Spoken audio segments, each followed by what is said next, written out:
Right, let's return to the bottom line. Sorry for that cut in transmission earlier. And now we're asking tonight, how much good are you doing when you buy a lotto ticket?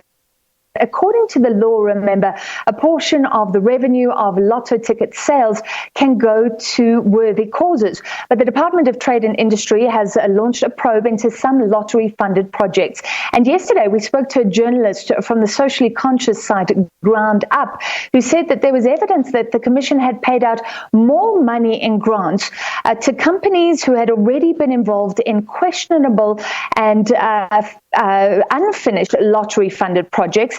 Now, an example of those named Dinosys and Zibsifusion, who were granted a total of 20 million rand in 2018 to replace pit toilets in Limpopo and the Eastern Cape in schools there. Well, the National Lotteries Commission would like to reply. We're joined on the line by the spokesperson, Ndivhuho Mafela. Ndivhuho, thank you for being with us. Let's start with these pit toilets. Now, GroundUp has sounded the alarm, saying that these companies involved have been given more money, even though they didn't deliver on those pit toilets they were meant to replace since being commissioned in 2018.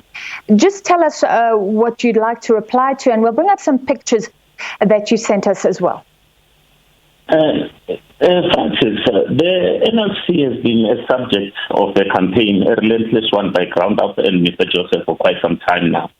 And then these stories have been sensationalized for quite some time. What happens is that the projects that have been mentioned, the NLC have never went anywhere to hide them or do anything else. What we have done, our board has been on top of this, and they've investigated all the allegations that Mr. Joseph have sent to us.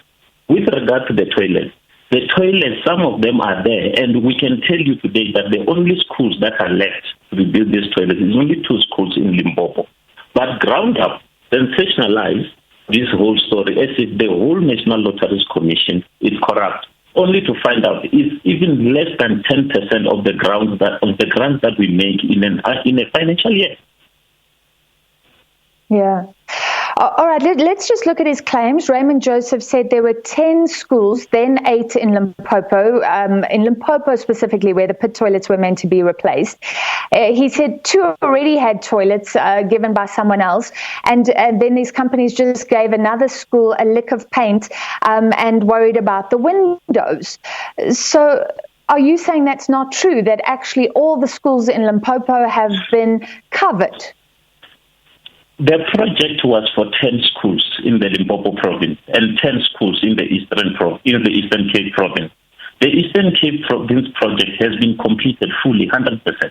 The Limpopo project, that's where there have been minor problems, because we awaited the Department of Education to give us a list of schools that are really in need. For now, we have completed 8 schools, and then we are in the process of finalizing the work that we consider that was not done properly in a school that is called Waterfall in Limpopo. And then we'll await another school that will be given by the Department of Education. Okay. The questionable thing here is if these companies didn't deliver, so you say it's finally sort of rectifying itself, but this is 2 years down the line. Did they not deliver and then you gave them more money? That's the claim. Francis, maybe let me explain this better. The NLC has funded in millions of rands a lot of construction projects. And construction projects, by their nature, have had their problems. And these are the problems that we have come to the public and say, this is what we are facing. Francis, you must also remember that as the NLC, we don't fund the toilets. We don't go and build the toilets ourselves. We transfer this money through NPOs. That's our beneficiaries, to go and build these toilets. So our beneficiaries, in most instances, there have been, in most cases, civil unrest in these communities. We have met with natural disasters when we investigate. Then we have found in some places that the soil is not even conducive, and it becomes very expensive for some of the material to be lifted somewhere. And these NPOs, they come to us and say, here we have faced the problem. We cannot achieve this project with the money that has been allocated. So they apply for deviation. And the deviation, again, it goes through the independent distribution agencies and adjudicated if it is worth it after we have done our monitoring and evaluation of the project. And of late, Francis, the NLC, because we are not experts in construction, we have had a panel of engineers that we have contracted who do quality assurance in this construction project. They are the ones who play a major role in terms of whether we go with the deviation of the project, whether what the beneficiary and the contractors are saying is true. So those are the issues that we have faced in this project. But all these things have been explained to GroundUp and Mr. Joseph, but still they've ignored them. They didn't even raise even one of these issues that the NLC-funded project have faced. All right. Unfortunately, we've run out of time because of that earlier transmission break. But thank you for replying. That was a spokesperson for the National Lotteries Commission. And let's take a look at your main financial indicators.